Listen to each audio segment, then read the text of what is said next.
Hello coding star, this is our today's course snippet. इसका output बताना है 5 second में।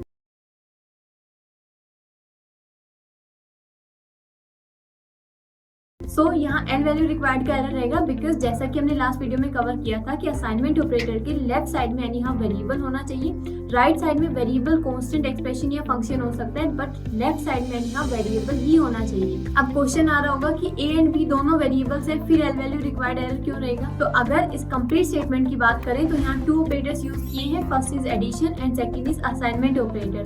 दोनों में से हाई प्रेसिडेंस एडिशन ऑपरेटर का है, तो सबसे पहले ये एक्सप्रेशन सॉल्व होगा। तो यहाँ वेरिएबल्स तो हैं बट ये एक एक्सप्रेशन है और एक्सप्रेशन को सॉल्व करने पे हमेशा आउटपुट कोई ना कोई कांस्टेंट वैल्यू होती है। यहाँ आउटपुट 1 + 2 3 रहेगा। अब ये स्टेटमेंट कुछ ऐसा होगा। अब इस एक्सप्रेशन को सॉल्व किया जाएगा तो यहाँ असाइनमेंट ऑपरेटर जो कि राइट टू लेफ्ट इवैल्यूएट होता है वो सी में जो वैल्यू है यानी कि 5 3 को असाइन करने की कोशिश करेगा। एंड एज यू नो कि 3 अपनी वैल्यू चेंज करके 5 नहीं करेगा बिकॉज ये एक डेसिमल कांस्टेंट वैल्यू है और कांस्टेंट्स कभी अपनी वैल्यूज चेंज नहीं करते। तो इस केस में यहाँ एल वैल्यू रिक्वायर्ड का एरर रहेगा। अगर ये स्टेटमेंट कुछ ऐसा होता है a = c, तो अभी असाइनमेंट ऑपरेटर के लेफ्ट साइड में वेरिएबल है, तो ये स्टेटमेंट बिल्कुल करेक्ट है। इस केस में c नाम के वेरिएबल में जो वैल्यू है यानी कि 5 a को असाइन किया जाएगा। आई होप आप लोगों को क्लियर हो गया होगा कि एल वैल्यू रिक्वायर्ड का एरर क्यों जनरेट होता है। अब इस कोर्स स्निपेट का आउटपुट आप लोग कमेंट करें और वीडियो पसंद आया हो तो लाइक शेयर एंड कमेंट।